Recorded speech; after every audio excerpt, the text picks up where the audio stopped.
Hi parents, welcome to the part 2 of pre academic skills.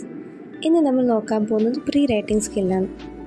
അതിൽ വരുന്ന ആദ്യത്തേത് hand strengthening and finger strengthening. ഇതിൽ വരുന്ന ഫസ്റ്റ് ആക്ടിവിറ്റി ഏതാണെന്ന് വെച്ച് കഴിഞ്ഞാൽ ക്ലേയോ മഡ് വെച്ച് കളിക്കാൻ പറ്റുന്ന ഒരു easy one. Clay first mix ചെയ്യുക, റോൾ ചെയ്യുക, അതിനെ സ്ട്രെച്ച് ചെയ്യുക, എന്നിട്ട് അതിനെ കട്ട് ചെയ്തിട്ട് ഓരോ ഷേപ്സിലോട്ടാക്കുക.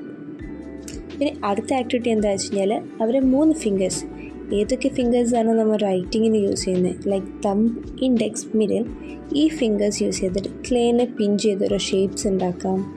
അല്ലെങ്കിൽ ബീഡ്സ് ഒരു പ്ലേറ്റിൽ നിന്ന് മറ്റൊരു പ്ലേറ്റിലേക്കുള്ള ട്രാൻസ്ഫറിങ്, അബാക്കസ്, ബീഡ്സ് സ്ട്രിങ്ങിലിടുന്നത്, അങ്ങനെയൊക്കെ നമുക്ക് പ്രാക്ടീസ് ചെയ്യാം. പിന്നെ അടുത്തത് വരുന്നത് സാൻഡ് പ്ലേ കൊണ്ടുള്ള കളി. മണ്ണ് വെച്ച് കഴിഞ്ഞിട്ട് വീടുണ്ടാക്കുക, ഒരു കപ്പിൽ നിന്ന് മറ്റൊരു കപ്പിക്ക് മാറ്റുക, അരിച്ചെടുക്കുക, അങ്ങനെ. അടുത്തത് വാട്ടർ പ്ലേ. വാട്ടർ പ്ലേയിൽ എന്താ വെച്ച് കഴിഞ്ഞാൽ വെള്ളം തെറിപ്പിച്ച് കളിക്കില്ലേ, അതൊക്കെ തന്നെ. അത് ഹാൻഡ് സ്ട്രെങ്തനിങ്ങിന് ഒരുപാട് ഹെൽപ്പ് ചെയ്യും. പിന്നെ ഒരു പാത്രത്തിൽ നിന്ന് മറ്റൊരു പാത്രത്തിലേക്കുള്ള വെള്ളത്തിൻ്റെ പോറിങ്, പിന്നെ 2 ബക്കറ്റ് ഇടുക. ഒരു ബക്കറ്റിൽ ഒരുപാട് വെള്ളം വയ്ക്കുക, മറ്റൊരു കാലിലേക്ക് ഇടുക. ആ വെള്ളമുള്ള ബക്കറ്റിൽ സ്പോഞ്ച് മുക്കി എടുത്തിട്ട് ആ എംറ്റി ആയിട്ടുള്ളതിലോട്ട് സ്ക്വീസ് ചെയ്ത് വയ്ക്കുക. അങ്ങനത്തെ activities. And the 5th one is stirring activities. കുറച്ച് കളിപ്പാട്ടങ്ങൾ പാത്രത്തിലിട്ടെടുത്ത് ഇളക്കാൻ പറയാം. അപ്പോൾ അവർ ഹാൻഡ് മൂവ്മെൻറ്റിന് ഒരുപാട് ഹെൽപ്പ് ചെയ്യും. അതൊരു ഗുഡ് ഫൈൻ മോട്ടർ എക്സസൈസാണ്. അടുത്തത് നമ്മൾ എഴുതാനും അവർക്ക് വരയ്ക്കാനുള്ള ഇൻട്രസ്റ്റ് ഉണ്ടാക്കിയെടുക്കലാണ്.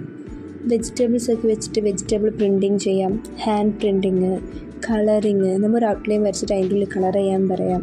പിന്നെ കുറച്ച് പേപ്പർ കട്ട് ചെയ്തൊരു കൊളാഷ് പോലെ ഒരു ഔട്ട്ലൈൻ്റെ ഉള്ളിൽ ഒട്ടിച്ച് വയ്ക്കാൻ പറയാം. അല്ലെങ്കിൽ അവർക്ക് ഇഷ്ടമുള്ള ഷേപ്പ് ഉണ്ടാക്കാൻ കൊടുക്കാം. അങ്ങനെ അവർക്ക് ഇൻട്രസ്റ്റ് ഉണ്ടാക്കാം. പിന്നെ മൂന്നാമതായിട്ട് വരുന്നത് പ്രീ റൈറ്റിംഗ് എക്സസൈസാണ്. അതായത് ഫസ്റ്റ് അവർ സ്ക്രിബിൾ ചെയ്ത് തുടങ്ങും, പിന്നെ അവർ ട്രേസ് ചെയ്യട്ടെ, നമ്മൾ വരച്ചതിന് പോലെ അവരും വരയ്ക്കട്ടെ. പിന്നെ നമ്മൾ വരച്ചതിൻ്റെ മേലെ ഓവർ റൈറ്റ് ചെയ്യട്ടെ. ഡോട്ടഡ് ലൈൻസ് ഇട്ട് കൊടുത്തിട്ട് അത് വരയ്ക്കാൻ പറയാം. അങ്ങനെ നമുക്ക് വെർട്ടിക്കലായിട്ടും ഹൊറിസോണ്ടലായിട്ടും സർക്കുലറിലും സിഗ്സാഗ് മാനേഴ്സിലും ഒരുപാട് എക്സസൈസ് ഇൻട്രൊഡ്യൂസ് ചെയ്യാം.